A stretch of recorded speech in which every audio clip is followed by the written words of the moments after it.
Renata, as suas ordens. Primeiro, queria te agradecer. É sempre um prazer e uma honra ter você aqui com a gente. Eu não vou lhe apresentar, eu quero que você se apresente aí rapidinho para o pessoal e a aula é sua. Muito obrigado, muito obrigado. Eu não sei se você se incomoda de eu colocar um slidezinho para a gente conversar um pouco, tá? Que é sobre a... que é um pouco... Bom, o primeiro slide é um pouquinho sobre mim, né? Pessoal, muitíssimo prazer. Mais uma vez, desculpe a demora. Meu nome é Rodrigo Cantarino. Eu sou gerente de privacidade e proteção de dados, ou melhor, como a gente costuma chamar aqui, Digital Ethics, ou ética digital, dentro da AB InBev. Então, é a controladora, é a holding da Ambev, maior cervejaria do mundo. Eu tenho a honra e o prazer de estar aqui conversando com vocês sobre privacidade e proteção de dados e as melhores maneiras da gente implementar um programa de gestão de dados e de privacidade dentro da maior localidade ou dentro das diversas empresas que vocês estão. Alguns disclaimers a respeito dessa apresentação. Primeiro, é importante que eu diga para vocês o que eu faço e o que eu não faço. Meu papel na empresa é de gerente global de Digital Ethics, o que significa que eu sou responsável, entre outras questões, por garantir um framework, que a gente vai falar um pouquinho sobre isso, um modelo de gestão de dados ou como seguir a proteção de dados. Se vocês me perguntarem se eu aplico LGPD, eu digo que não. A gente tem um time específico que aplica LGPD. Se vocês me perguntarem se eu aplico GDPR, a resposta é não. A gente tem um time específico que aplica o GDPR. Assim como a gente tem um time específico responsável por cada região, a gente chama de zona, nas questões. Porém, eu tenho que olhar para todas essas legislações de forma a criar um framework de uma maneira mais adequada, simples e que todos consigam conversar. O segundo disclaimer que é importante eu fazer com vocês aqui é que eu não falo na qualidade de empregado da AB InBev ou da Ambev de maneira geral. Aqui quem fala é só um especialista em privacidade. Eu não posso falar em nome da Ambev e nem devo. Então, por isso aqui é um pouco do bate-papo com relação à minha experiência dentro e fora da empresa. Tá? Esse é o segundo disclaimer. Terceiro disclaimer. Eu não gosto de aulas padrão. Isso aqui não é para ser Isso aqui não é para ser um top-down, não é uma questão de eu ensino, vocês aprendem. Eu gosto de enxergar isso aqui como uma conversa de profissionais, de colegas de trabalho, que a gente vai trocar experiências, trocar conversas. Eu não sou o dono da verdade, vocês podem ter outras opiniões e eu gostaria muito de ouvir todas as opiniões de vocês a respeito do que a gente está conversando aqui. Afinal de contas, é uma troca de experiência entre profissionais. Tá certo? Antes da gente começar, ou na hora da gente começar aqui, ó, vamos lá. Primeiro vamos falar um pouquinho do sumário. A gente vai revisar um pouquinho os conceitos básicos. Eu vou conversar com vocês sobre o que é privacidade, sobre composição de equipes. A gente vai conversar sobre análise de risco. A gente vai conversar sobre uso da tecnologia. Vou trazer para vocês um exemplo prático. E eu vou conversar com vocês um pouquinho no final sobre o que isso significa no futuro. Mas deixa eu perguntar para vocês primeiro, antes da gente começar,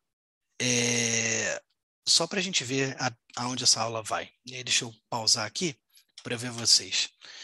Vocês não precisam se manifestar caso vocês não queiram, mas vou fazer algumas perguntas soltas aqui. Tem alguém aqui dentro do ambiente público ou regulado no sentido de autarquias? Alguém aqui trabalha no setor público? Não.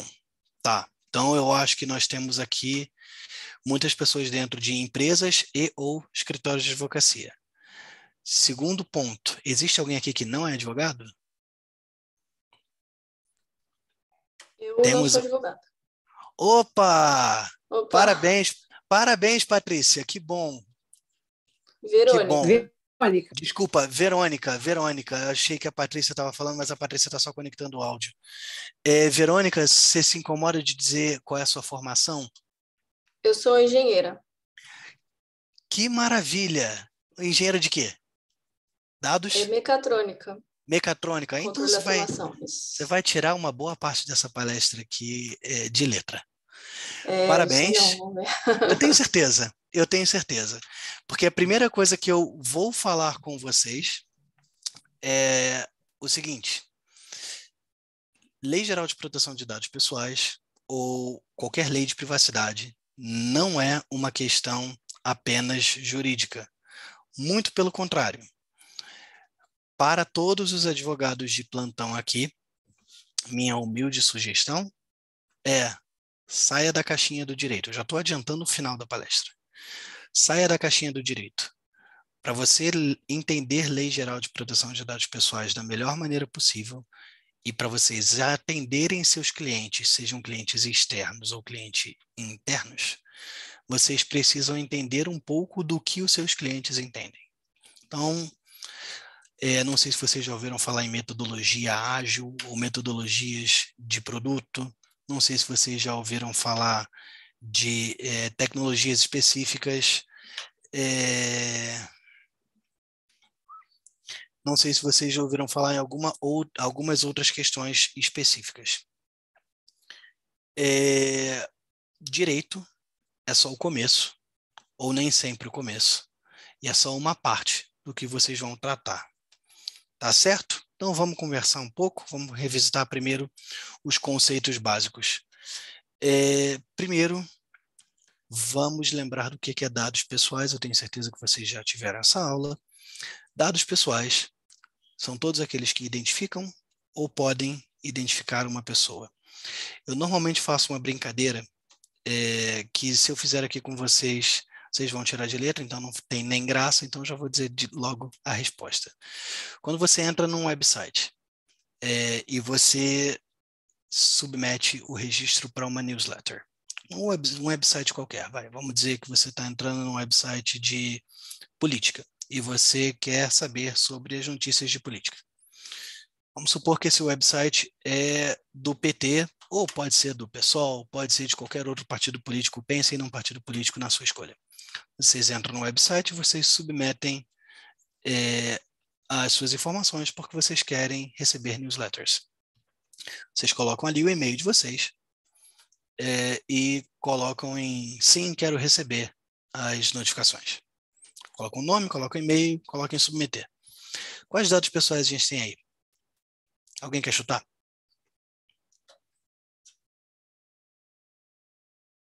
Não? Então tá. Tem alguns dados, né? É verdade. Tem alguns dados. Quais, João? Para além do e-mail, você tem o IP, a geolocalização possível do IP. Você tem espectro político, que aquela pessoa tem interesse em acompanhar. Não necessariamente que ela seja daquele espectro. Então, assim, para um jornalista que acompanha notícias de política, ele vai receber newsletter tanto do PSOL como do DEM, né? Isso. É o Brasil. Né? Exatamente. Tem várias informações que são conjugáveis, né? O que é problemático, inclusive. Exatamente, João. Exatamente. Eu peguei o exemplo do partido político, que por acaso também é dado sensível, mas você matou a charada. Normalmente as pessoas que não estão no curso da BPI, elas vão dizer que é nome e e-mail, mas quando na verdade você tem aí, inclusive, geolocalização possivelmente, endereço de IP, e o mais curioso, você tem um potencial interesse político. Você falou muito bem, pode não ser o interesse político do cara, mas existe uma potencial presunção de que aquele é o interesse político. Isso também é dado pessoal quando conectado ao nome ou ao e-mail ou algo que é específico daquela pessoa. Outra questão a respeito de dados pessoais é que a gente está falando de bases legais muito bem estruturadas. Nós estamos falando em termos de LGPD, salvo engano, o artigo 7º, em torno de 10 ou 11 bases legais, e quando a gente está falando de bases de dados sensíveis no artigo 11, a gente está falando de outros tipos de bases legais. Coleta de dados pessoais, presume, ou coleta ou utilização ou processamento de dados pessoais, presume pelo menos uma base legal para uso. Qual é a melhor base legal, gente? Obrigação legal. Sempre que vocês puderem coletar um dado pessoal baseado em obrigação legal ou obrigação de contrato, vocês têm uma base sólida, vocês têm uma base firme para fazer processamento de dados pessoais. Quando a gente está falando, por exemplo, do consentimento, é uma coisa que pode ser retirada. Quando a gente está falando de legítimo interesse, mais difícil ainda, porque você precisa ver se o legítimo interesse é aplicável. Outro ponto, relatório de impacto à proteção de dados pessoais, RIPD. Vou pedir perdão aos senhores se ao longo dessa palestra eu falar PIA, Privacy Impact Assessment, ossos do ofício, eu não passo um dia sem explicar o que é dado pessoal e também não passo um dia sem falar a palavra ou o acrônimo PIA. Sempre que eu falar PIA, entendam como relatório de impacto à proteção de dados pessoais. Como vocês sabem, obrigatório em algumas situações, e muito importante para avaliarmos os efeitos dos data subjects, nos titulares de dados, que, por acaso, é um dos próximos temas, direito dos titulares. Nós sabemos aqui que nós temos diversos direitos dos titulares, também posso estar errado no número do artigo, mas é mais ou menos o artigo 18, em que a gente pode conversar um pouco sobre direito de acesso, direito de exclusão, um direito de portabilidade que é novo, porém não é novo, né? Quem ama bloqueia, não sei se alguém lembra desse slogan, lá da telefonia, isso emprega idade. E tem outros direitos presentes no artigo 11 que a gente pode conversar um pouco mais. Agora, tendo tudo isso, pessoal, como a gente operacionaliza toda a Lei Geral de Proteção de Dados? Eu tenho certeza que vocês já viram no Instagram ou em outras localidades pessoas dizendo que é muito fácil, vocês devem ter visto, sei lá, de repente já existe até um pack de aplicação da LGPD. Nunca vi, mas não duvido que exista. Não existe uma maneira absolutamente correta. Quando eu digo maneira correta, eu digo um padrão. O que vai funcionar para uma empresa não necessariamente vai funcionar para outra, porque nós temos ambientes regulatórios diferentes, ambientes de risco diferente, nós temos organização estrutural da empresa diferente, organizações societárias diferentes. Tudo isso impacta na forma de você operacionalizar a LGPD.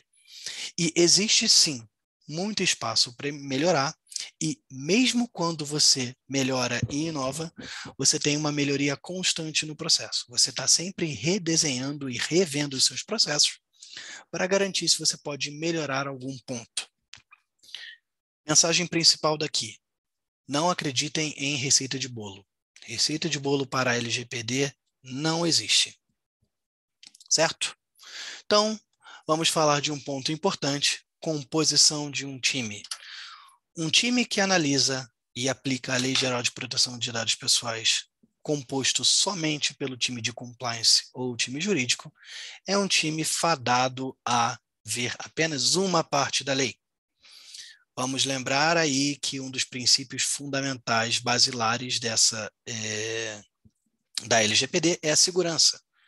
E nós, advogados, não costumamos ser especialistas em segurança. Então, uma equipe que se predispõe a adequar uma empresa ou um cliente à LGPD sem alguém do time de TI, não é um time 100%, não é um time 100% completo. Temos que ter pelo menos o compliance e o jurídico. Mas nós temos aí algumas outras qualificações que ajudam bastante na composição da equipe. Por exemplo, alguém que é especializado em administração ou auditoria costuma ser muito valioso para a equipe, e até alguém com background de programação. Pensem bem, vocês têm 1 milhão de controles para aplicar. E dá uma dor de cabeça fazer isso tudo na mão. Quanto mais vocês conseguirem automatizar o processo ou descobrir gaps de maneira automatizada, vocês aceleram o processo, vocês deixam o cliente mais feliz e vocês aceleram o processo de vocês, o resultado da entrega de vocês. Para isso, vocês precisam de alguém de programação. Aqui na empresa, por exemplo, nosso time de privacidade e proteção de dados é composto por uma mistura entre jurídico e tecnologia da informação, levando em consideração que nós temos um time de auditoria que é específico também para isso, não está dentro das nossas rotinas, mas está sempre junto com a gente, e nossa equipe de tecnologia da informação também é especialista em programação. Esses são só alguns exemplos. Nós temos diversas outras formações que podem ajudar aqui e sempre tem um pouco a agregar. Vamos pensar, gente, que a LGPD, assim como qualquer outra lei geral de proteção de dados, como o GDPR, a própria lei chinesa atual e a própria lei atual da África do Sul, elas são leis guarda-chuva. Então, elas basicamente fazem o seguinte: país, peguem todas as suas leis e agora interpretem do ponto de vista de privacidade e proteção de dados. Então, pensem aí num setor, numa empresa que presta serviços de saúde. Se alguém dentro da equipe não tem um conhecimento técnico e jurídico sobre o ambiente regulatório de saúde, a gente vai perder um ponto importante sobre como fazer uma adequação da LGPD. Tem vários aspectos nesse ponto que nós temos essa aplicação e que a gente precisa de novas pessoas no time. Samira, por favor, fique à vontade. Te ouvindo, muito prazer. Olá. A minha sensação, e eu falo do lugar de uma organização sem fins lucrativos que é pequena. Legal. Estou entendendo que a tua mensagem é: vamos envolver todo mundo, né? Além dos especialistas, para que a gente possa rapidamente identificar os pontos que precisam ser cuidados e cuidá-los de forma adequada, não só olhando a questão da legislação, mas também a questão da tecnologia de informação e do trânsito dos dados. É isso mesmo? Correto. O ideal é ter bastante pessoas na equipe. Uma outra mensagem que eu vou trazer um pouco mais para frente é: uma andorinha sozinha não faz verão.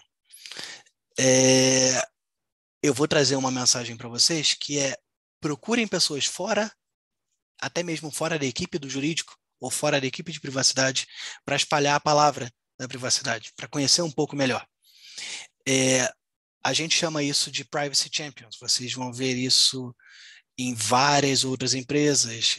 Isso talvez tenha sido até se tornado lugar comum.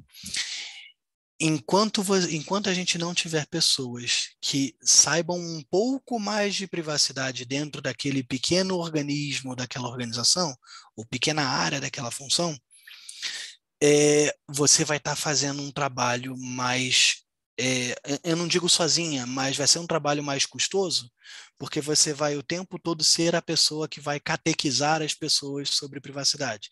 Deixa eu falar aqui com o time de financeiro da minha organização. Deixa eu falar aqui com o time de contratos da minha organização. Deixa eu falar aqui com o time de... consumidor não é a palavra certa, né? Mas com o time de ativação da minha organização. De repente, tem uma pessoa dentro desses pequenos microdepartamentos que, se soubesse um pouco mais de privacidade, ela poderia acender a luzinha e já falar com você: opa, Samira, estou com um probleminha aqui que eu acho que precisa envolver privacidade. Ter essas pessoas chaves no departamento, na minha opinião, é uma virada de chave para o seu trabalho ficar mais produtivo e para você parar de sair correndo atrás das pessoas dizendo: oi, lembra de mim, lembra que tem que falar com privacidade, que eu tenho certeza que acontece com todo mundo aqui nessa call. Faz sentido? Beleza. Então, vamos lá. Aqui eu vou passar bem rapidinho. Eu falei com vocês no início que a minha área aqui se chama Digital Ethics, ou Ética Digital. Quando na maioria das empresas o nome é Privacidade e Proteção de Dados, ou PIPD. Por que a gente muda isso? A gente passa de um aspecto mais jurídico, o direito de fazer algo, para fazer a coisa certa. Não é porque a gente pode, não é porque a lei não permite que a gente deve fazer alguma coisa. Ou que a gente deve fazer aquilo.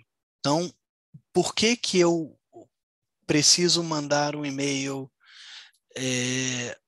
A lei permite que eu faça um compartilhamento de dados específico com certo vendor?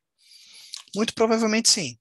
Mas se esse vendor for utilizar o dado, ou se esse vendedor, né? Desculpa, a gente é ossos do ofício, tá?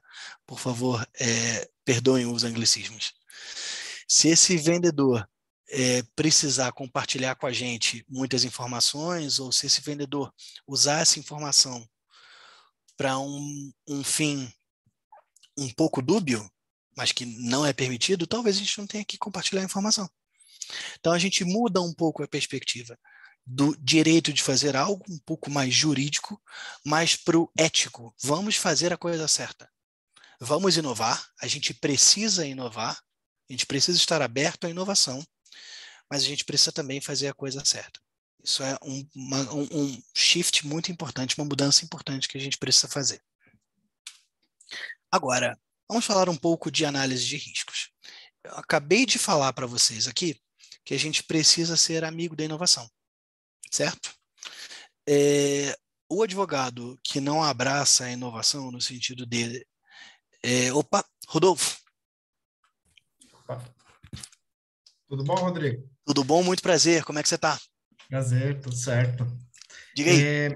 Essa última slide aí que você falou, essa última frase, é um ponto que eu acho que eu sempre tenho muita curiosidade. Como é que você consegue, por exemplo, você estando aí na Ambev, por exemplo, que é uma empresa que ela tem um cunho mais muito pró-business, né? Muito negócio, né? Como é que você consegue persuadir, ou como você lida com o diretor, acionista, essas questões, no convencimento de fazer com que uma política, né, de privacidade, proteção de dados, seja efetuada aí dentro, né? Cara, a minha pergunta. Eu vou falar do ponto de vista, eu não posso falar especificamente da empresa, tá? Eu vou te dizer como eu agi aqui e como eu agi fora daqui também, tá? Na prática, todo mundo odeia, e eu odeio ser um advogado que olha para processos. Se você virar para alguém, qualquer cliente seu, falar: oi, você precisa fazer um RIPD, você precisa garantir o direito dos titulares, você precisa acessar o período de retenção de dados. Você vai estar certo? Você vai estar certo, com certeza. Mas você não vai estar convencendo o seu cliente, interno ou externo, de que aquilo é a coisa certa a se fazer.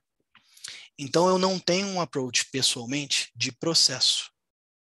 Eu tenho um approach de chegar para a pessoa e conversar e vamos lá. Vamos fazer o seguinte: eu estou vendo que a sua aplicação aqui não está aprovada com relação à segurança. Você ainda não fez os checks necessários de segurança. Se isso vazar, se a sua informação vazar, o que pode acontecer é isso parar na mídia. E se você quer saber se isso vai parar na mídia ou não, é só você dar uma olhada aqui, aí eu sempre preparo uns slidezinhos, só ver aqui o que aconteceu com o Twitter, que acabou de pagar uma multa milionária na União Europeia. É só você ver, se você está falando só do Brasil, é só você ver quantas vezes apareceram na mídia o vazamento de dados, alguns vazamentos de dados. Você tem o caso clássico do Banco Inter, você tem o caso clássico, você tem alguns casos clássicos de vazamento de dados. E aí, falando especificamente de segurança, eu sei, falando para o seu stakeholder, né? Eu sei como proteger isso aqui para você. Eu, pelo menos, sei evitar. Porque a gente não precisa garantir 100%. A gente precisa fazer o nosso maior esforço. E eu tô vendo aqui que a gente consegue fazer um maior esforço. E agora, conectado com a segurança aqui, estou vendo que você não tem uma política de retenção de dados. Você mantém os dados à vontade. Agora, imagina se você vaza a informação e durante a pesquisa aparece lá no G1 ou qualquer outro portal de notícias que você tinha dado de 1950 de pessoas que já saíram da companhia. Não pega mal, a gente não precisa disso. Então, assim, quando eu converso com meus stakeholders, quando eu converso com os meus clientes, eu não falo para ele, você tem que fazer um processo. Eu falo, você tem esse risco. Você quer topar esse risco? Você quer topar esse risco da nossa empresa estar na capa do próximo jornal? Na capa do G1? Eu trago ele para o nosso nível de conversa sobre risco, e aí a primeira coisa que ele vai perguntar é como é que eu faço para mitigar esse risco? Opa, vem para o processo, vem fazer um Privacy Impact Assessment. Faz sentido? Assim, não é fácil. Deixa eu deixar muito claro. Não é fácil. Tem clientes mais duros que outros. Tem clientes que, mesmo assim, duvidam do risco. Mas é uma questão... E você tem que ter a estrutura necessária ou a estrutura suficiente para você falar, você não compra o risco, deixa eu falar com o seu chefe aqui. Seu chefe compra o risco? Seu chefe está sabendo que você vai comprar esse risco? Então, você tem que conversar dentro da estrutura. Se o dono do projeto quer comprar o risco, eu não sei se o chefe dele quer comprar. Se você tem um bom business case, você consegue subir informação. A gente chama isso de escalar. A gente escala o processo e aí você quer. Entendi. Essa seria uma lógica mais assim, parecida, então, com o direito do consumidor, né? Tipo, por que uma empresa vai acabar fazendo um processo de maior qualidade para evitar problema depois ou na frente, as ações judiciais? Exatamente. Exatamente. Você tem muitas pessoas que comparam o direito de proteção de dados pessoais e a LGPD ao direito do consumidor. Eu diria que é muito maior, tá? Com todo respeito, eu diria que é muito maior porque o direito do consumidor você tem um âmbito específico. É claro que você tem um microverso ali legislativo do direito do consumidor, mas a LGPD não se aplica somente ao consumidor. Ele também está falando com o seu empregado, também está falando com o seu vendedor, também está falando com o cara que só assinou a sua newsletter, ou só acessou o seu website, nem se cadastrou na newsletter, só acessou seu website. Ele também é um data subject. Então, muito embora existam semelhanças, sim, dentro do direito do consumidor e a proteção de dados pessoais, eu acho muito válido. Eu puxo a sardinha para o meu lado e acho que a LGPD é muito maior. Entendi. Legal. Beleza? Agora, pessoal, vamos falar um pouquinho sobre risco, sobre análise de risco. Advogado não pode ser avesso ao risco. Advogado tem que conhecer o risco. E aí, batendo um pouco no ponto que o Rodolfo mencionou para a gente, não adianta convencer através de processos. Não adianta convencer através de letra legal. Qual é o risco que é essa aplicação? Qual é o risco desse tratamento de dados pessoais frente ao que eu estou tendo? E se eu falar para vocês que a LGPD, se alguém falar para vocês que a LGPD é imune ao risco ou não fala só de risco, mostra o artigo 50. O artigo 50 vai dizer de regras de boas práticas e governança, de regime de funcionamento e procedimento, de normas de segurança padrão e, olha o último ponto aqui, mecanismos internos de mitigação de risco. A LGPD sabe, tanto quanto eu e vocês, que risco zero não existe. Não dá para mitigar uma aplicação 100%. Toda vez que você vai analisar uma aplicação, você tem que se perguntar qual é a ação que eu tenho que fazer para deixar este risco o mais próximo do zero possível. E é aí que você tem que ir. Zerar o risco, pessoal. Não existe nada imune ao risco. Se você quiser zerar o risco, fica em casa. Não sai. E mesmo assim ainda tem risco.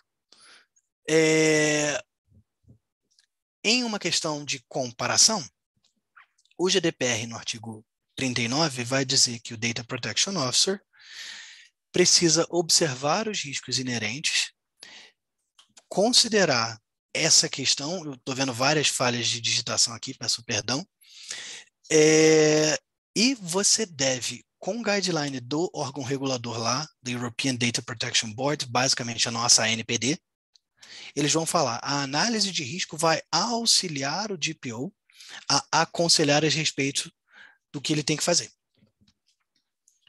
Isso significa que uma análise de risco não só é necessária, como ela é obrigatória por lei, tanto lá fora quanto aqui.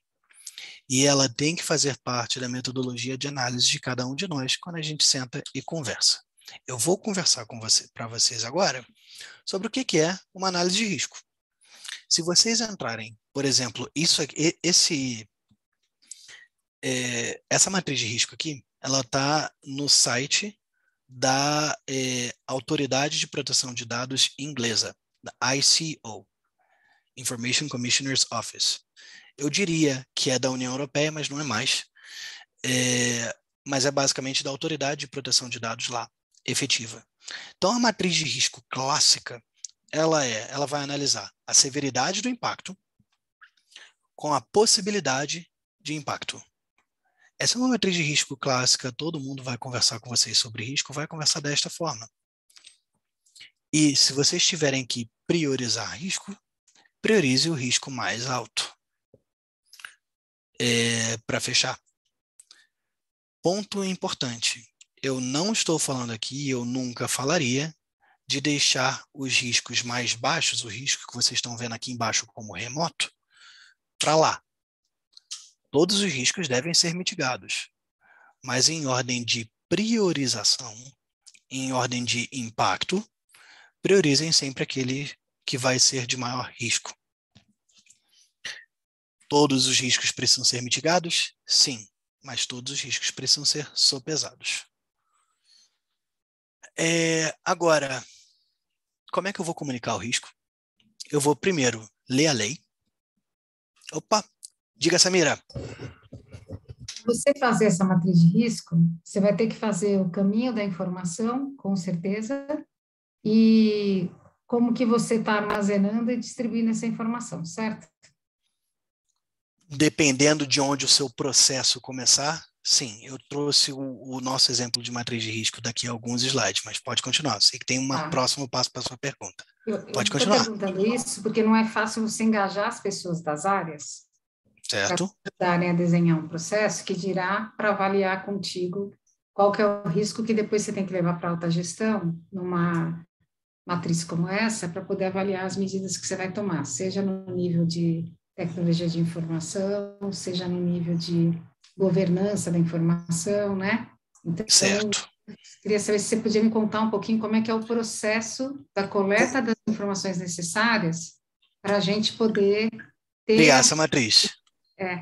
Exatamente. Samira, adorei a pergunta.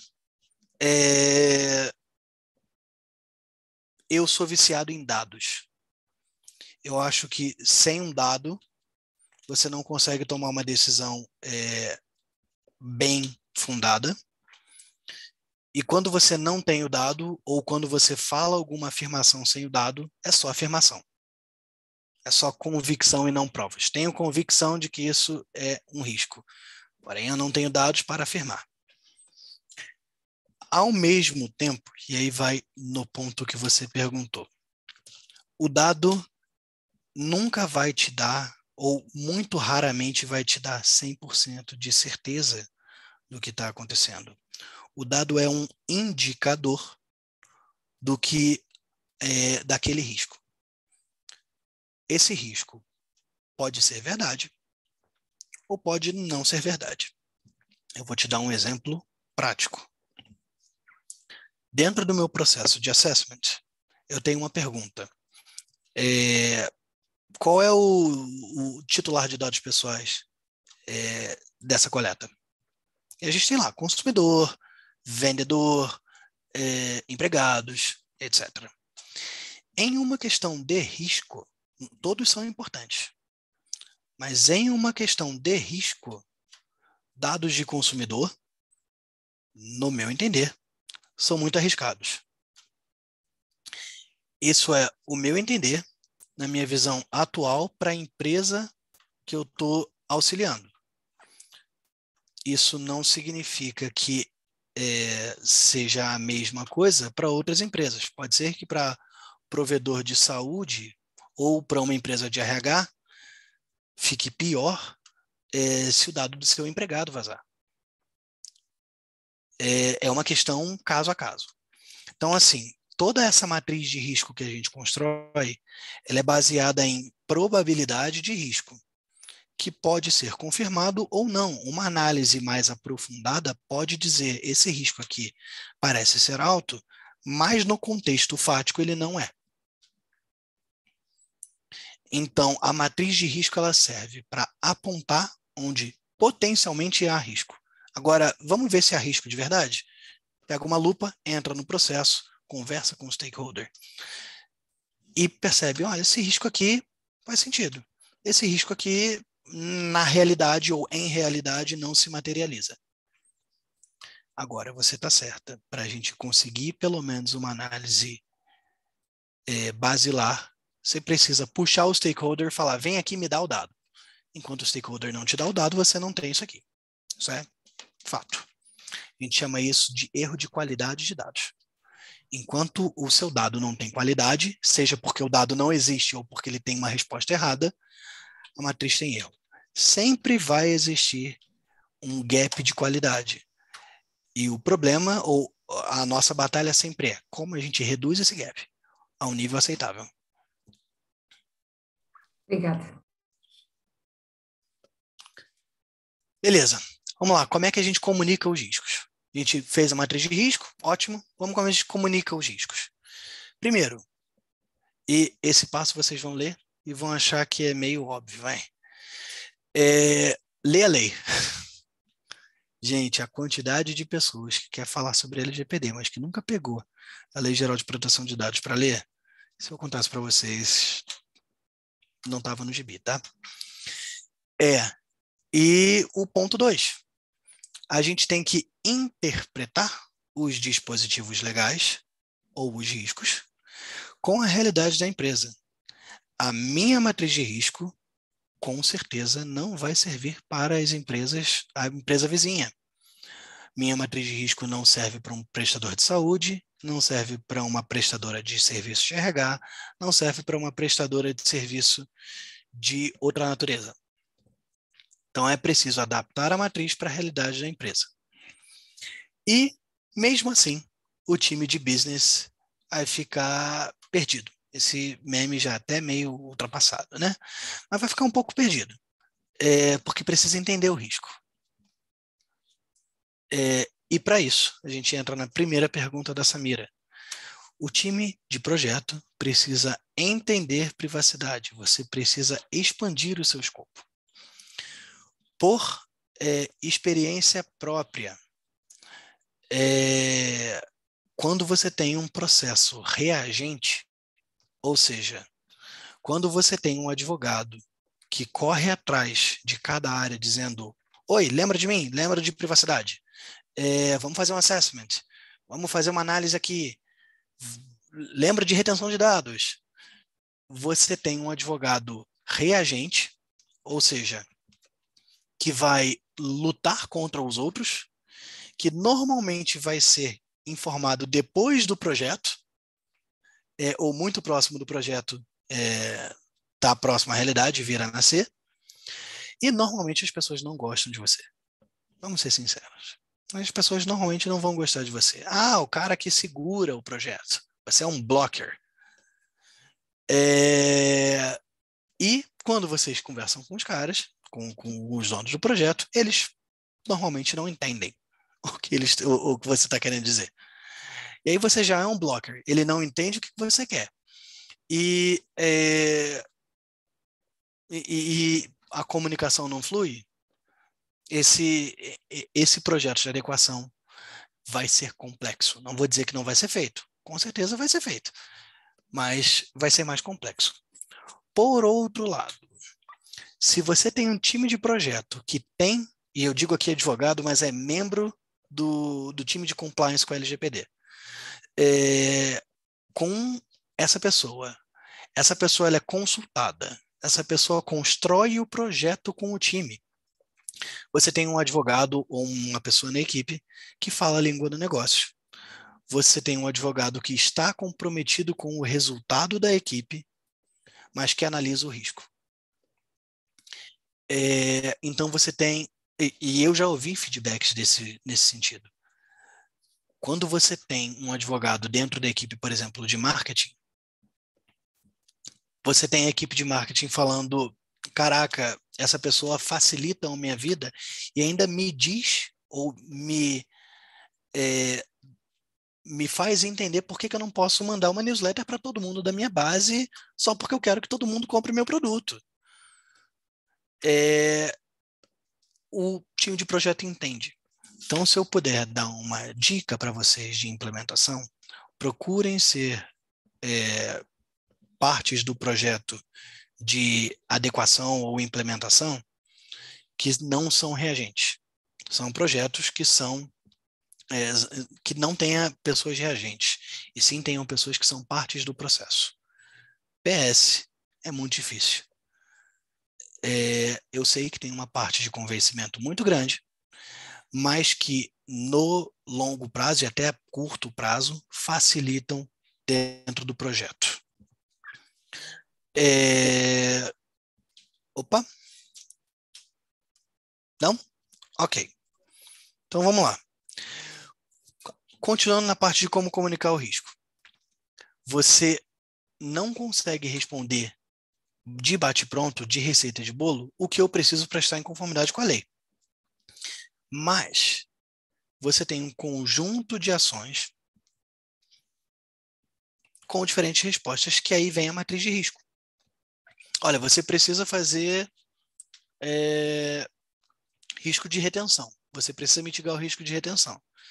Você também precisa garantir que o seu data subject, ou seu titular de dados, possa exercer os seus direitos. Se você tiver que priorizar, priorize que o data subject possa exercer seus direitos. E durante uma segunda etapa, idealmente antes do projeto ir ao vivo, ir live, tenha também a retenção de dados. Agora, conversar um pouquinho com vocês aqui, eu vou um pouquinho mais rápido, tá? Considerando... A gente ainda tem tempo, pessoal? Vamos até 6h30, vamos até 6h30, é isso? Não, 7 horas. 7 horas, melhor ainda. Então não preciso correr. Ótimo, maravilha. Quem pega a lei para ler, vamos falar de transformar risco em ação. Quem pega a lei para ler, não entende.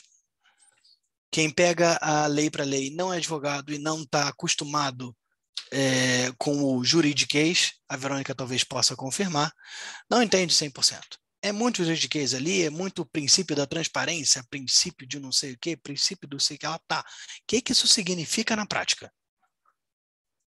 Então, transformar riscos em ações faz parte de montar um programa que fale a língua do negócio.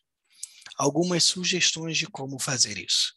Primeiro, definam uma política de como se tratam os dados. E política, de maneira geral, costuma ser bem ampla. Ela é para ser ampla. E aqui eu não estou falando de política de privacidade que você entra no website e você vê aquela política. Estou falando de como a empresa institucionalmente lida com dados pessoais. Você tem um conjunto de políticas que você pode conversar a respeito, que você pode fazer normas de governança. Depois que você definiu a política, as pessoas precisam entender que a política existe e que eles precisam seguir a política. Então, façam treinamentos.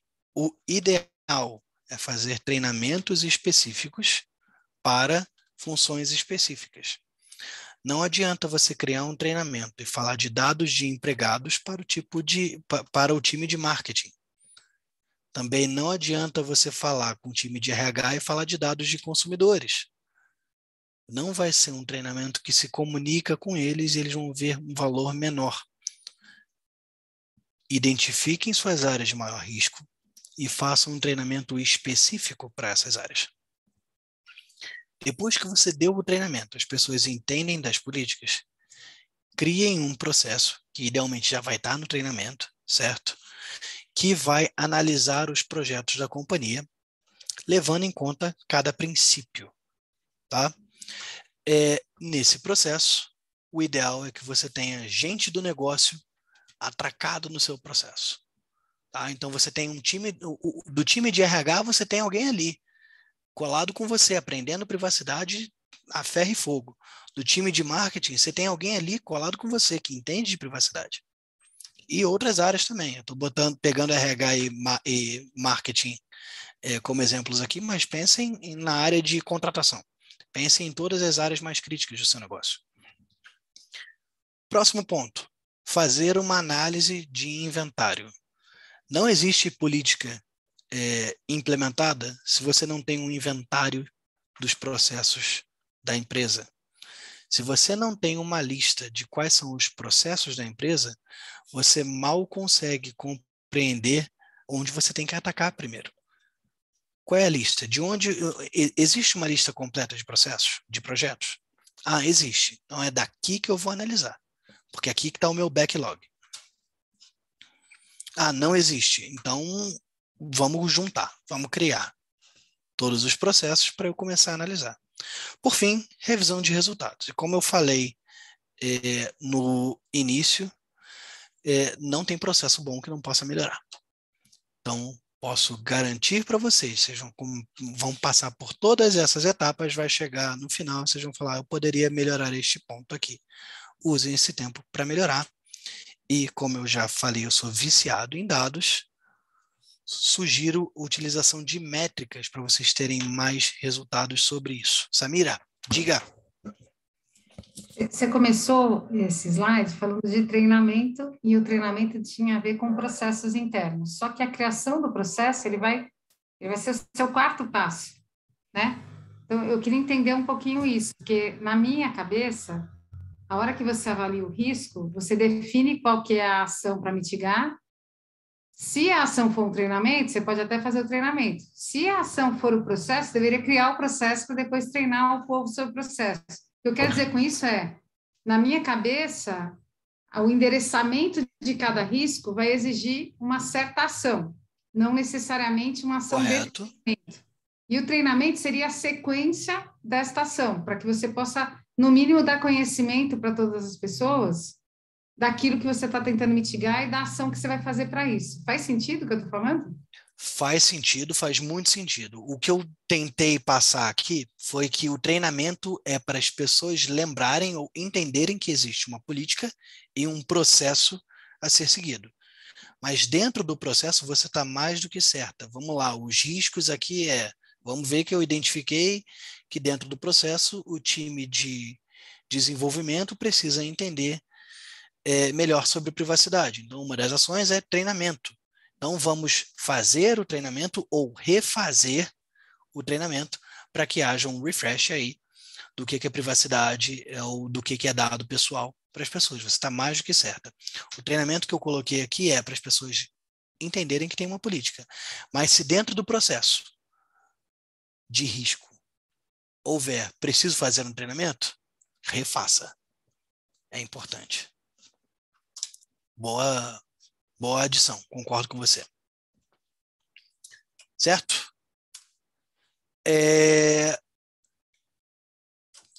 Vamos falar um pouquinho sobre a criação do processo. O que é um processo de análise de proteção de dados, pessoal? Isso aqui é só uma sugestão, tá?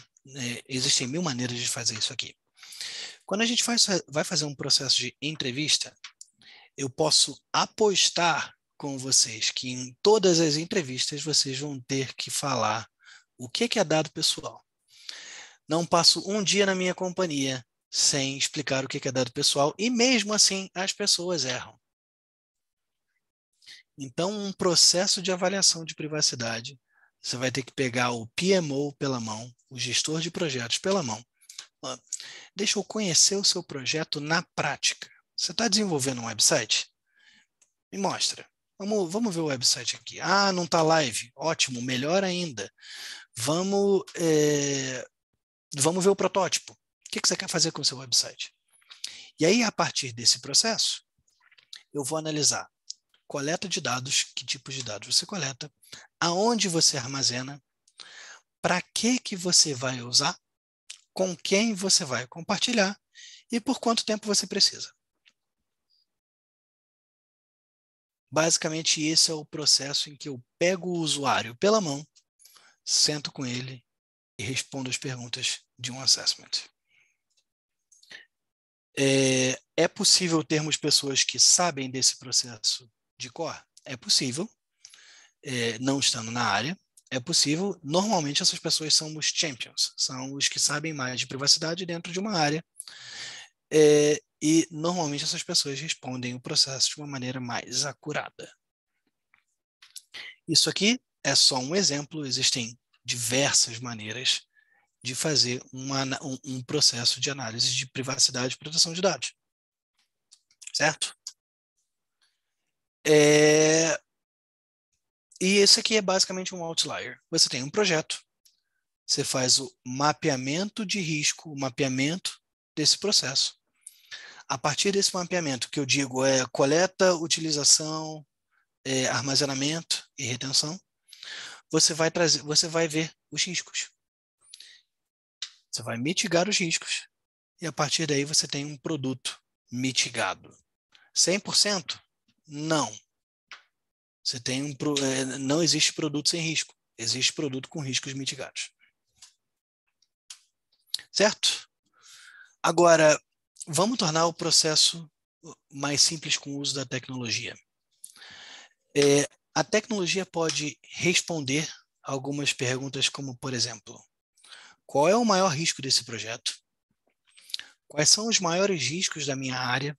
Se a gente pega uma coletividade de projetos dentro de uma área, você consegue saber quais são os riscos da área. Como eu posso fazer treinamentos no meio de uma pandemia com mais engajamento? A gente pode pegar aí o Zoom. A gente está aqui agora pelo Zoom, não tá? Então, o uso da tecnologia pode trazer essa comunicação de uma maneira mais simples. E como fazer um processo de maneira mais rápida.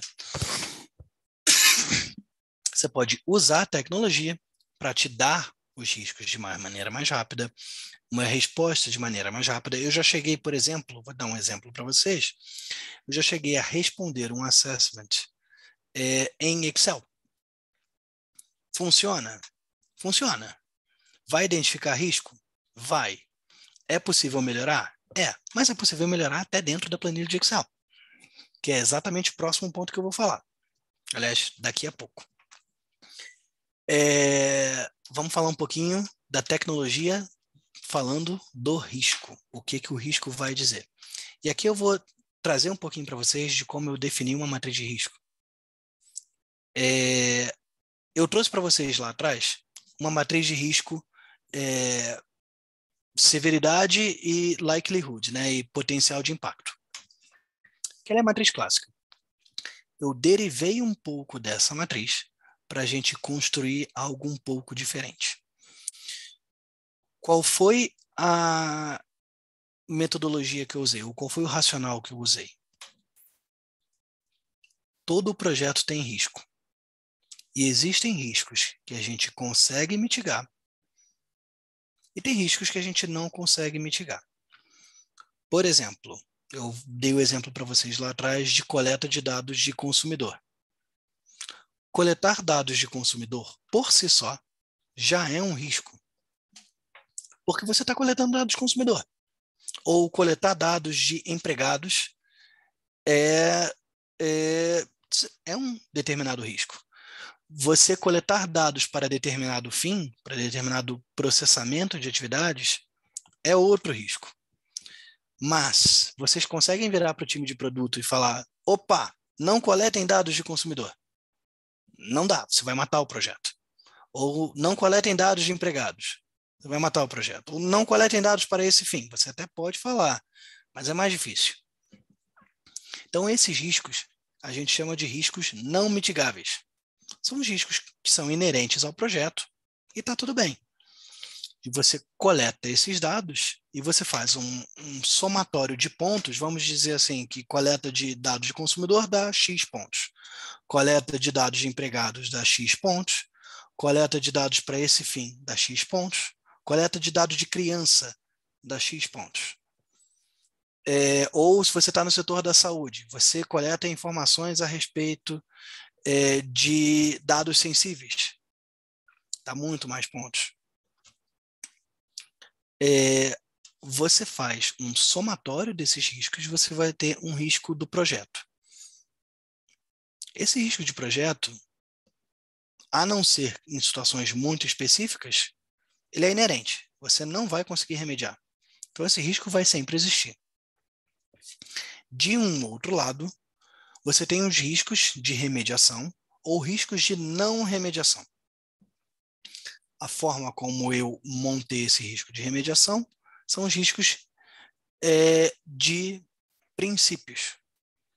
Então, se você não tem segurança, se você não tem a aplicação de segurança ou aprovação de segurança do projeto, você vai ter o risco do projeto, que é padrão, vamos dizer aqui um risco 10, multiplicado pelo remediador, pela falta de segurança. Eu coloquei aqui, por exemplo, que segurança é 10. Você vai multiplicar por 10 toda vez que você não tem o projeto por segurança. Você é aprovado por segurança. Você não tem transparência. E eu peguei todos os princípios mesmo. Você não tem transparência. O que acontece com quem não tem transparência? Você pode sofrer essa ação e essa ação, que para mim é crítica.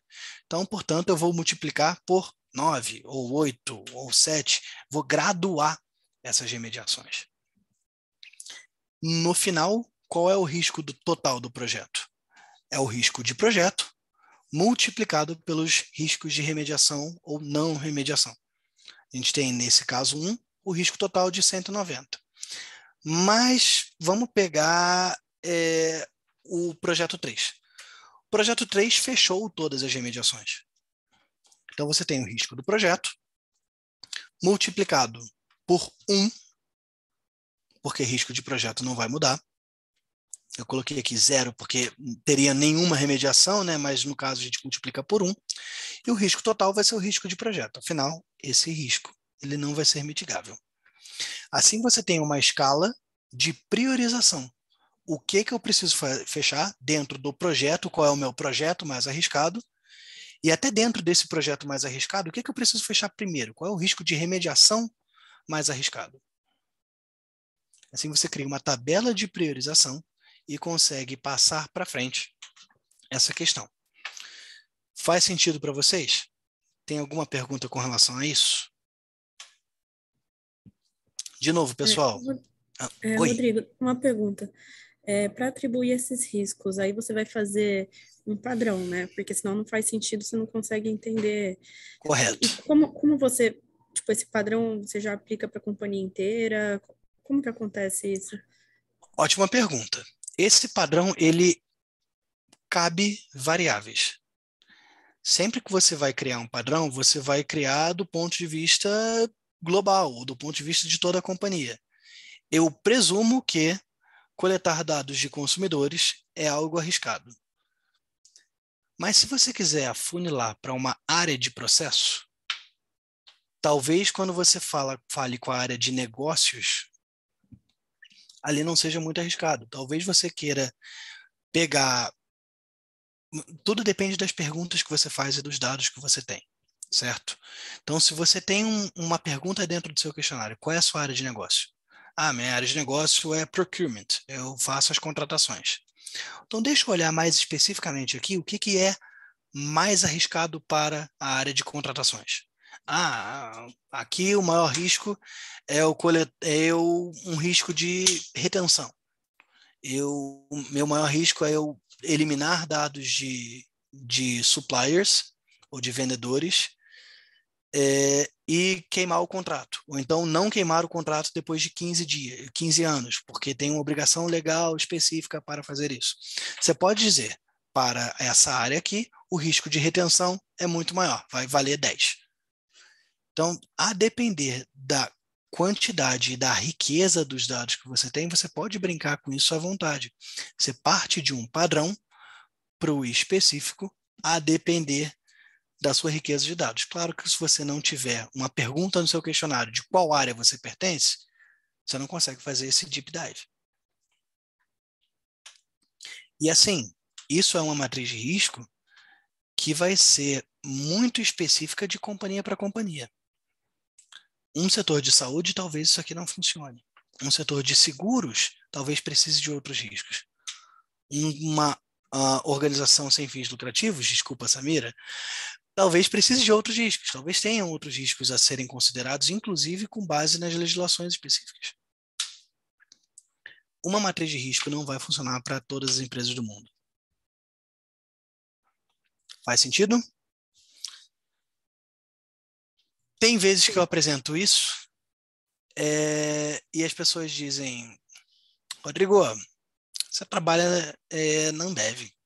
Cara, você tem dinheiro a rodo, você está na maior cervejaria do mundo. É claro que você vai conseguir montar isso. Para isso eu digo duas coisas. Primeiro, a gente trabalha com um budget zerado. A gente só consegue dinheiro se for realmente necessário. Então essa é uma misconception, é uma questão que a gente já derruba desde o início. E o segundo ponto é possível montar matrizes de risco ou processos tecnológicos com baixa tecnologia. Eu estou dando aqui alguns exemplos. Fórmulas automáticas em tabelas de Excel para calcular o risco. Minha primeira matriz de risco foi em tabela de Excel. Treinamento de aplicativo de chamada de vídeo, que eu não queria colocar aqui o nome de nenhuma empresa, ou uso de ferramentas que aumentam a participação. Não sei se vocês já ouviram falar do Mentimeter, ou de outras ferramentas que fazem um pool, ou uma pesquisa, ou as pessoas conseguem interagir. São ferramentas de baixo custo, não vou dizer custo zero, porque você precisa pelo menos ter acesso à internet, ou pagar um pacote Office, que vocês conseguem já implementar de uma maneira mais otimizada. Ou então, por exemplo, outra questão, Visual Law para passar mensagens de maneira mais objetiva. Isso aqui, esse slide, é um exemplo péssimo de Visual Law. É uma figurinha na esquerda e palavras na direita, mas se a gente colocar um bonequinho, colocar um storytelling, colocar a informação de uma palavra de um jeito mais consumível, digamos assim, você passa a mensagem de uma maneira melhor. E aqui o dispêndio de tecnologia é baixo ou quase zero. Então, sim, é possível utilizar a tecnologia com baixo budget, porque eu tenho certeza que todos vocês já passaram por isso. Alguém batendo na porta de vocês falando, não tenho budget para fazer o que você quer. Você consegue fazer com outras ferramentas. Garanto porque eu já passei lá. Agora vamos brincar. Eu sei que a gente tem aí um tempinho, a gente tem 40 minutos ainda. É bom que a gente tem tempo para fazer essa brincadeira. Vocês todos foram promovidos a Data Protection Officer. Parabéns. Ou meus pêsames. Vocês decidem.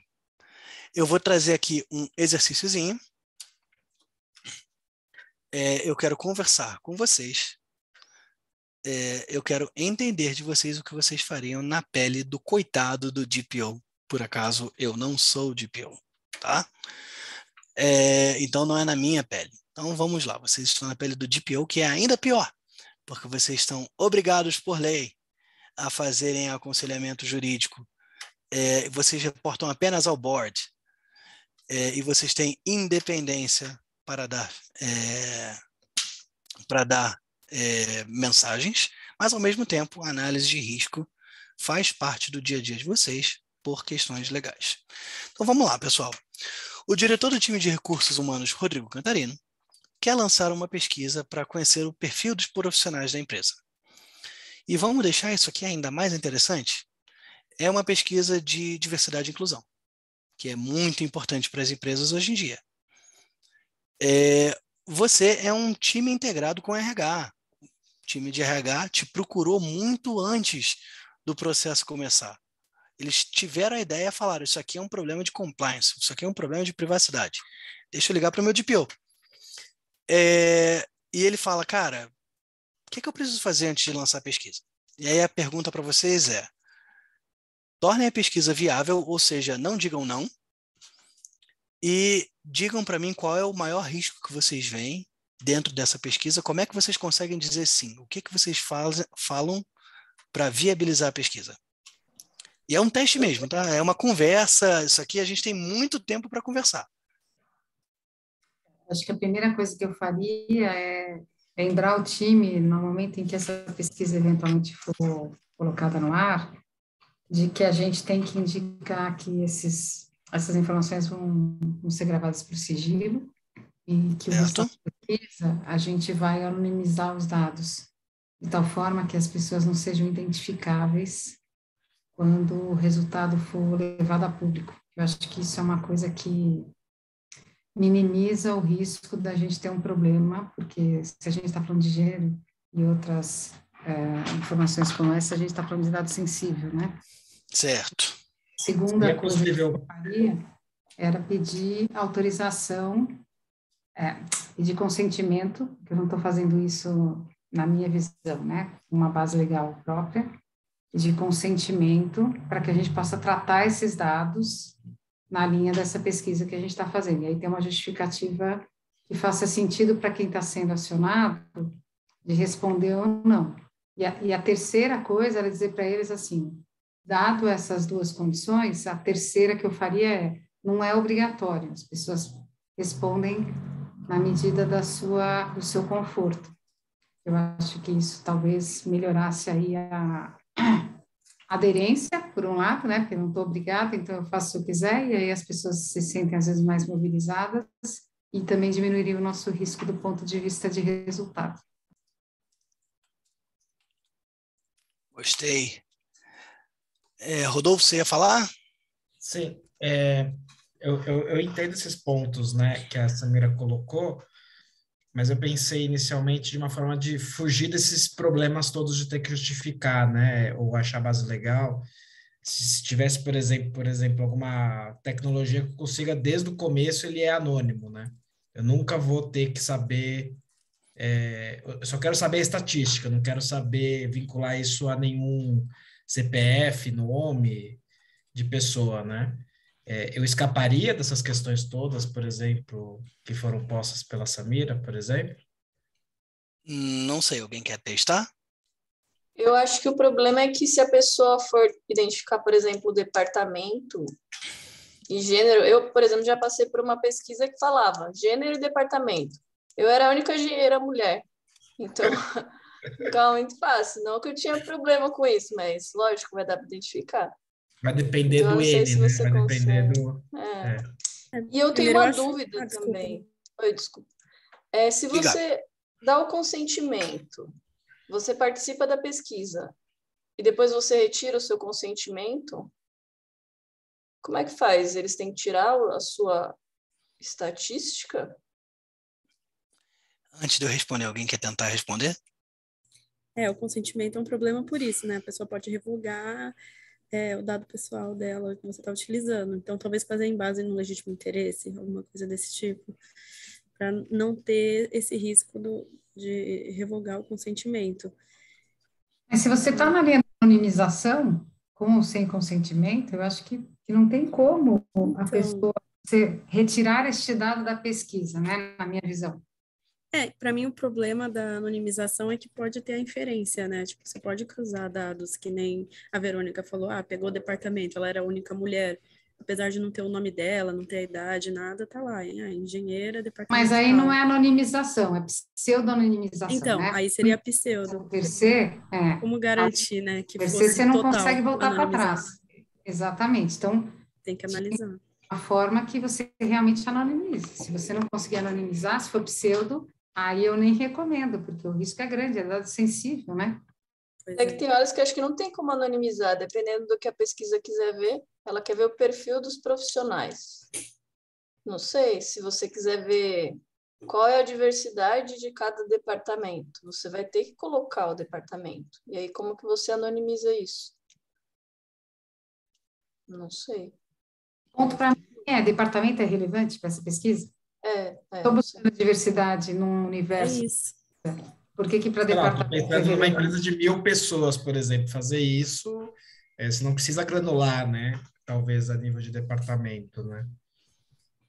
Eu acho que primeiro você tem que entender quais dados você precisa, qual o Isso. objetivo daquela pesquisa, e a partir disso traçar se é possível ou não. Né? Ou também, se for realmente totalmente anonimizado, daí não tem mesmo como você tirar depois, se a pessoa tirar o consentimento. Não foi guardado em nenhum lugar, foi anonimizado. Retirou o consentimento, não tem volta, né?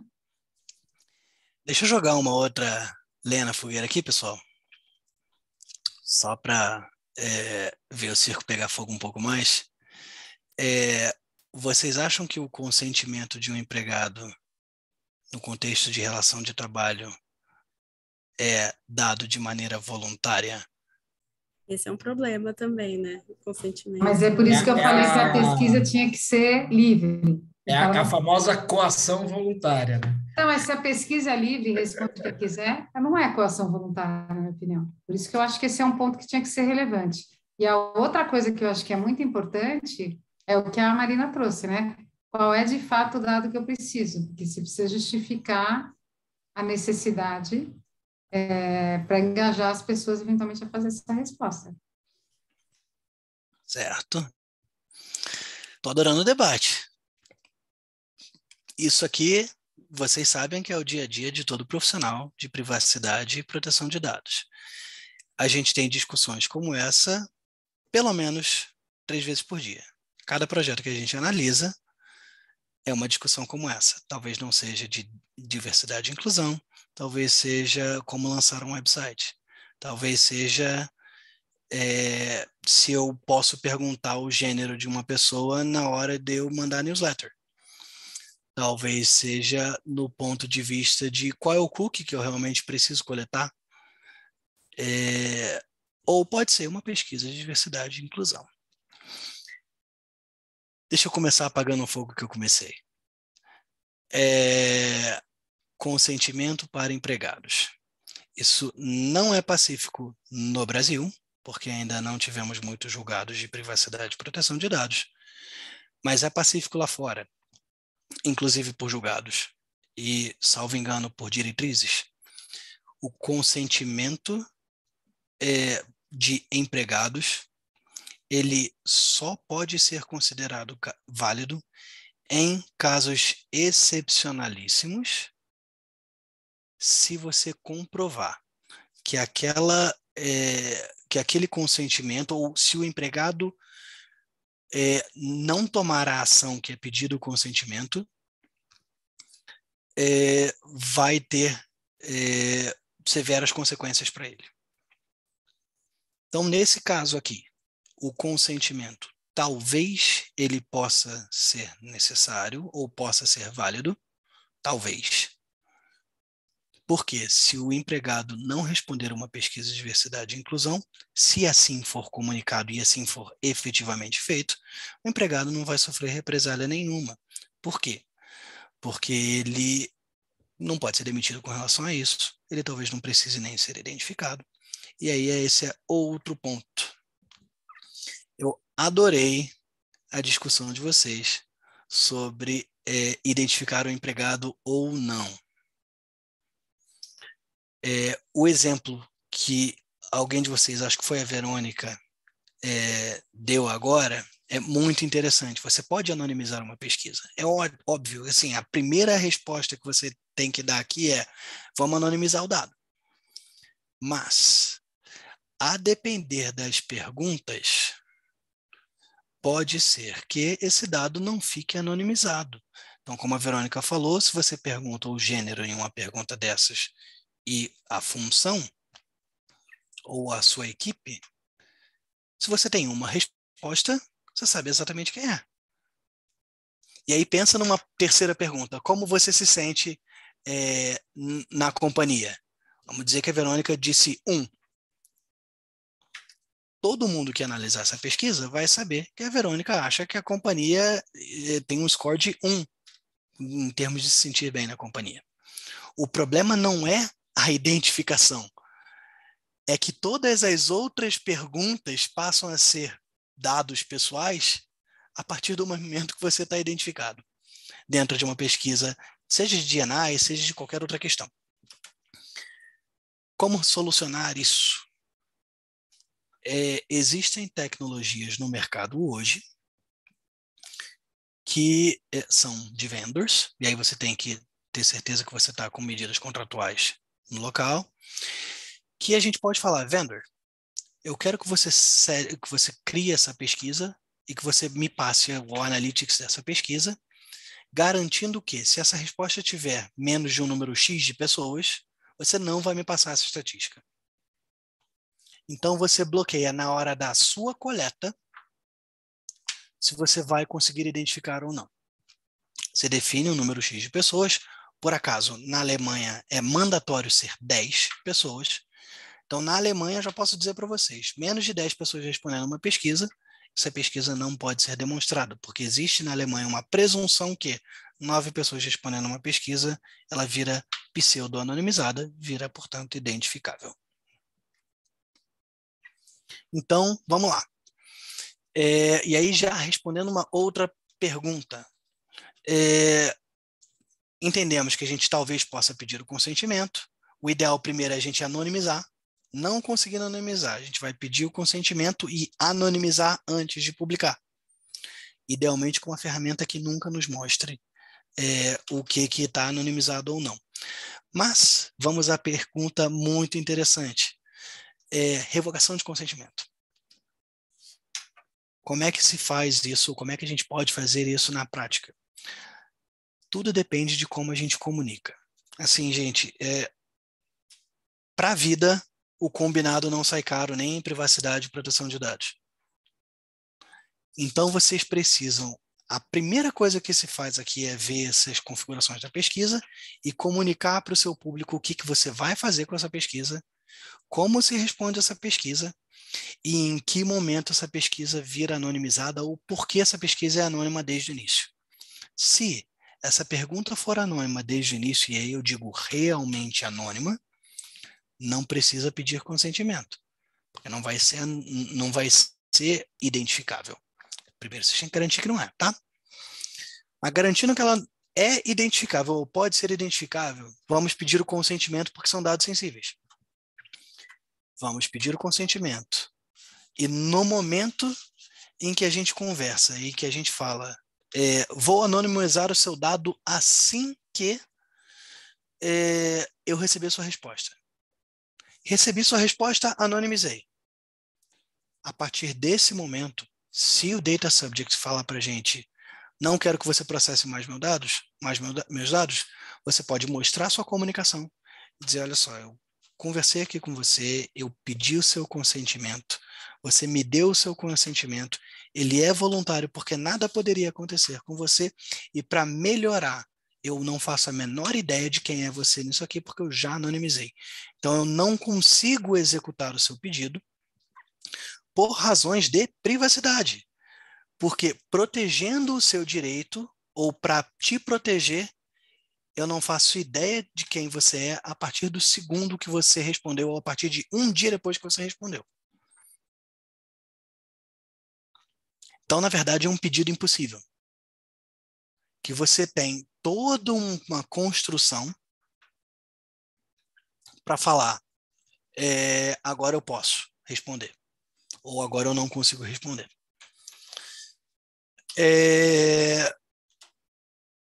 Alguma outra provocação com relação a esse ponto? Concordam comigo que assim a gente se cobre de todos os lados. Outro lado que não ainda não cobrimos, garantam, por gentileza, que esse dado não vai vazar. Se ele vazar, então aprovem por segurança, tá? Aprovem os quesitos de segurança internos. Se ele vazar, primeiro, se tiver dados pessoais, se preparem para uma notificação da NPD.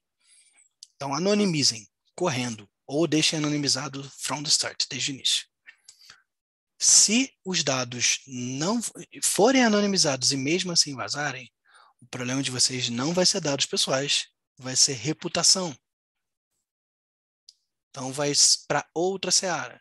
Vocês vão aparecer na capa de jornal dizendo a empresa de vocês tem X% de diversidade, de acordo com dados vazados. É problema de dado pessoal? É problema da NPD? Provavelmente a NPD vai investigar e provavelmente, se a gente fez tudo certinho, a NPD não vai achar nada. Mas vocês ainda vão ter um problema de reputação. Então é por isso que eu digo para vocês, cuidar de dados não é só cuidar de dados pessoais. Dados pessoais é uma face, mas os problemas ainda existem fora dos dados pessoais. A gente não pode viver num mundinho de, estou preocupado só com dados pessoais. Não, tem que estar preocupado com dados da empresa. É isso. Alguém já viveu alguma coisa parecida ou quer trazer alguma situação que se sentiu um pouco mais desafiado com relação à privacidade? A gente consegue debater aqui juntos. De novo, isso aqui não é uma aula, isso aqui, na verdade, é uma conversa entre profissionais, colegas de trabalho. Ou alguém vê uma situação, imagina uma situação muito complexa, que, não sei o que eu faria aqui.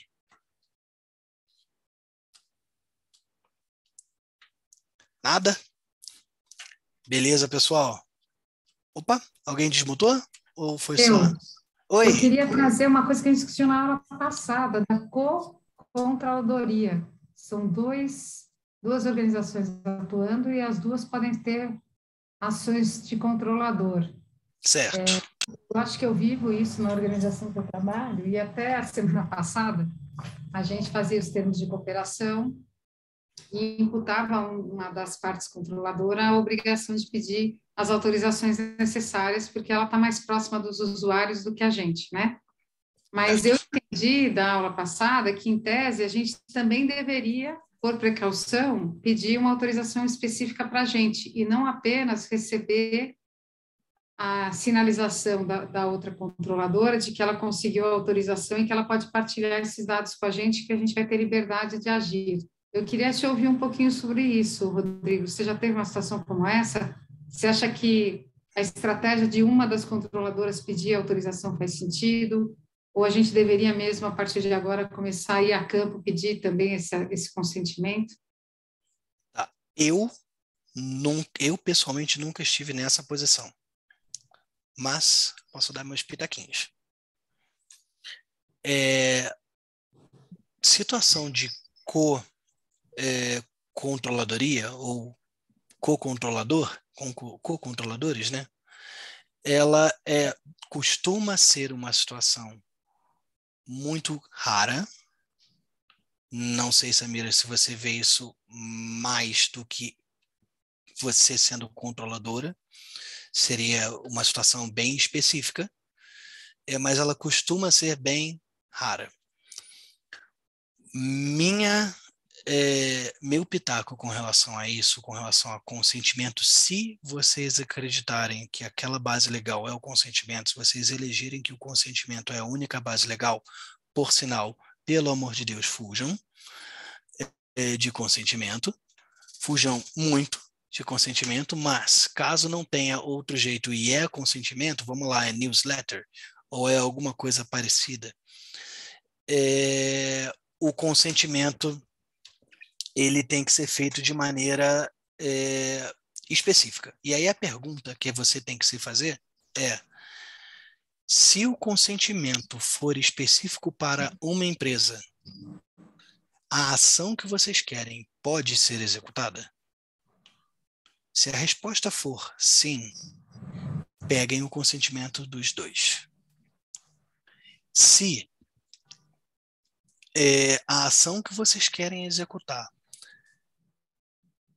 seja ou for impossível de ser executada apenas por uma das partes, então o consentimento pode ser conjunto, no meu entender, desde que ele seja explícito e específico. Este consentimento, você pode dar o consentimento para estas duas empresas como controladoras processarem os dados pessoais dentro de suas responsabilidades e que estão dispostas na política de privacidade? E aí, linkzinho, né? Porque você não pode separar o consentimento, no meu entender, se a ação que a sua empresa e a outra fazem for codependente.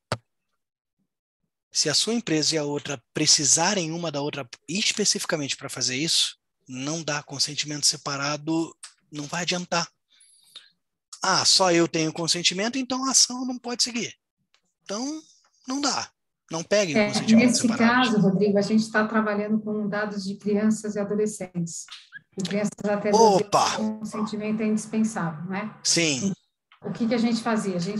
O coletador de dados, vamos dizer assim, o cara que está em campo pegando os dados, ele se responsabilizava pelo consentimento, e eu entendia que, na medida em que eu faço o tratamento desses dados no limite do consentimento que ele pediu, eu estou agindo como operador, eu não estou agindo como controlador.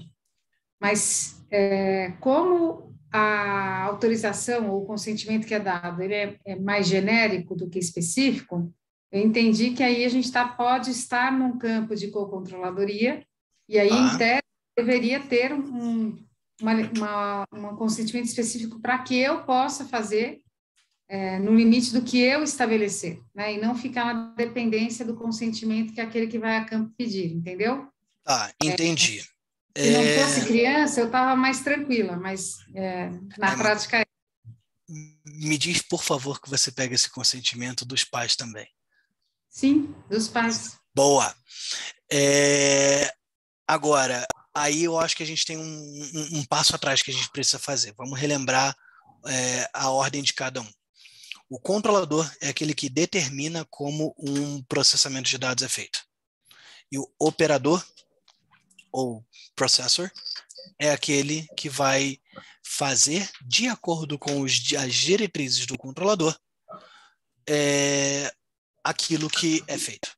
Ou vai fazer aquilo que o controlador pede.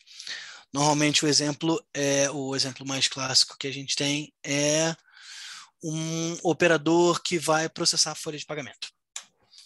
Situações de co-controladoria, você vai ter o controlador e o outro controlador, uma empresa e a outra empresa agindo em conjunto para o mesmo fim, e as duas vão dizer exatamente como o dado é processado, para o mesmo fim. Tem que dar um passo atrás para entender, vocês duas determinam? Ou ou a sua empresa faz isso de maneira diferente? Não, Se vocês duas determinam, É. Pode ser, ou há uma grande chance de ser co-controladoria, e o consentimento que vocês precisam pedir, se a ação for indispensável que as duas empresas ajam juntas, eu entendo que o consentimento pode ser unificado, porque separado ele não vai servir. Você vai ter que jogar o dado fora. Mas ela terá especificamente que, ao invés de dizer que ela vai compartilhar com terceiros, ela tem que dizer exatamente que esse consentimento é para ela e para a gente. Justamente porque a gente tem uma relação de dependência. Correto. E a gente vai tratar esses dados de acordo com as necessidades que temos para aquele atendimento. Certo? Correto. O consentimento tem que mencionar as duas empresas, caso seja co-controladoria. É o que eu imaginei. Obrigada, viu, Rodrigo? Nada, que isso. Algum outro caso que podemos discutir aqui, debater, discutir, jogar pedras? Nada? Então tá certo. Vamos lá. Chegamos à última parte, estamos certinho no tempo, temos 10 minutinhos aí. Vamos conversar um pouco sobre a privacidade no futuro, ou a privacidade no presente. Algoritmos e análise preditiva. Algoritmo e análise preditiva são uma questão muito importante, né? E está na moda você fazer análise para saber quem é que vai comprar mais o seu produto, ou fazer uma análise de crédito, que isso já vem de décadas, ou fazer alguma questão específica sobre aluguel. Você pode pegar um empréstimo, você pode hipotecar sua casa, você pode fazer determinada ação? Ou qual é a possibilidade, voltando à análise de risco, qual é o risco dessa pessoa de realizar determinada ação? Ou qual é o risco dessa pessoa de ter determinado crédito? Isso já existe aos montes ao redor da gente, sem nem a gente saber. E a pergunta que a gente faz lá do início é: a gente pode fazer? E a segunda pergunta é: a gente deve fazer? Eu trouxe aqui um caso de 2019, no fim de 2019, o Steve Wozniak, um dos fundadores da Apple, hoje ex-trabalhador da Apple, ele é fundador, mas não trabalha mais na Apple, né? Ele jogou um tweet dizendo: pessoal, eu tenho o mesmo emprego que a minha mulher, nós temos um cartão de crédito da Apple, e eu tenho um limite muito maior do que ela. Eu suspeito que esse cartão da Apple ele é sexista. E a gente tem 1 milhão de exemplos a respeito disso. A gente teve um estudo a respeito do Twitter que o zoom que o Twitter dá em fotos menores pode ser guiado por identificação de raça, identificação de cor de pele. Eu não sei nem a que fim deu aquela questão. Mas vamos focar aqui no caso da Apple. O caso da Apple, ele vai perguntar para vocês o que a Apple respondeu naquele momento. A Apple respondeu o que muitas empresas provavelmente responderiam. O meu cartão de crédito, eu tenho sim um processo de credit loan, né? Eu tenho um processo específico de crédito, de dar crédito para as pessoas, mas esse algoritmo, ele não vê gênero. Então, eu não tenho como ele ser... eu não tenho como o meu aplicativo ser sexista, porque ele não é sexista. Ele não vê gênero, logo ele não é sexista. Faz sentido? Não sei. Eu tenho pra certeza. Mim, não. Não faz, né? Porque mesmo quando tem o você... nome da pessoa, né? Tem o nome. E mesmo quando não tem o nome, existem características que podem inferir ou presumir que aquela pessoa é mulher ou homem, ou presumir o gênero da pessoa. E pode até ser anonimizado. Pode ser anonimizado no sentido de não ter um nome, pode ser um processo completamente anonimizado, pode não ter nada a ver com dados pessoais, mas ainda assim pode ter inferências. A Apple foi investigada e, até onde eu sei, foi inocentada, ou não abriram um processo contra a Apple nos Estados Unidos, mas temos 1 milhão de casos a respeito disso ao longo do tempo. E é por isso que a gente precisa olhar um pouco mais para o futuro, que a União Europeia já tem uma regulação que está debatendo. Aqui está o caso da União Europeia foi um caso de leak, né? Ou seja, vazou uma potencial regulação de inteligência artificial, que agora não é mais leak, agora é pública. E o Brasil também está tendo essa discussão. Então, se eu puder dar uma sugestão para vocês, se vocês olharem hoje só para dados pessoais, vocês não vão estar olhando para todo o risco da companhia de vocês. O que as pessoas fazem sem dados pessoais que talvez seja tão arriscado quanto? Então, olhar só para dados pessoais talvez não dê a visibilidade de todo o risco, como a Apple descobriu da forma mais dura, ou como o Twitter pode ter descoberto de forma mais dura. e como as empresas podem descobrir da forma mais dura ou podem amadurecer uma ideia de como fazer esta análise. Qual é o risco e como eu posso mitigar o risco. Rodolfo, quer comentar alguma coisa? Você ligou a câmera? Nada? Nossa, porque eu estava fazendo uma outra coisinha aqui. Não, então tá certo, desculpa. Mas posso trazer uma coisa interessante? Estava vendo aqui Por favor. Acabei de abrir o LinkedIn. Cara, acabou de sair literalmente agora uma notícia, 13 minutos atrás. Não, vocês não conseguem ver. Não. No Mas Valor pode falar, Econômico, que eu acredito. Uma notícia no Valor Econômico agora, 13 minutos atrás. A Bayer, com 6.500 funcionários, está usando uma ferramenta capaz de prever, né, automaticamente, pedidos de demissão de funcionários, né? E aí ele usa um algoritmo com base no nível de engajamento desses funcionários, com base nas atividades, adesão a treinamentos, né? E informa automaticamente os gestores, né? De que esse funcionário pode estar ou não, né? Uma probabilidade de se demitir, né? Interessante, manda para mim. Eu tenho meu LinkedIn aqui no final da apresentação. E aí a pergunta que a gente faz é, esse algoritmo pode existir? Eu acho que pode, tá? Eu acho que é lícito, provavelmente é lícito, e eu acho que esse algoritmo pode existir. Mas quais são os controles que a gente coloca para garantir que essas decisões elas não vão, por exemplo, afetar com que esse empregado não seja promovido? Ele tem uma maior propensão a pedir demissão, portanto não vou promovê-lo. Ou, portanto, vou demiti-lo antes. Ou não vou demiti-lo porque o custo trabalhista é muito grande, então vou esperar ele pedir demissão. Esses aplicativos podem existir. A pergunta é, quais são os controles que a gente está colocando ali para ter certeza que o algoritmo está dando uma decisão justa, fair, e as consequências dele? É um debate que eu não tenho a resposta, mas é um debate que a gente precisa pensar. Tá vendo como isso acontece? É bom que eu vou adicionar aqui na apresentação da próxima vez. Eu tô tentando pedir para conectar contigo, aí depois eu só consigo caminhar depois que você aceitar. Deixa comigo que eu vou aceitar assim que sair daqui. Então, assim, Tá, gente, último ponto para concluir tudo que a gente falou aqui agora.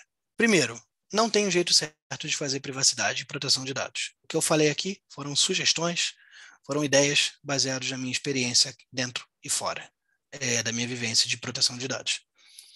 Segundo, análise de risco de acordo com o negócio. Façam uma análise de risco que não cega a área onde vocês se encontram e que possa prever resultados de maneira útil.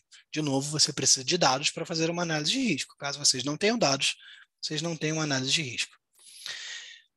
Próximo, advogado faz parte do time de projeto.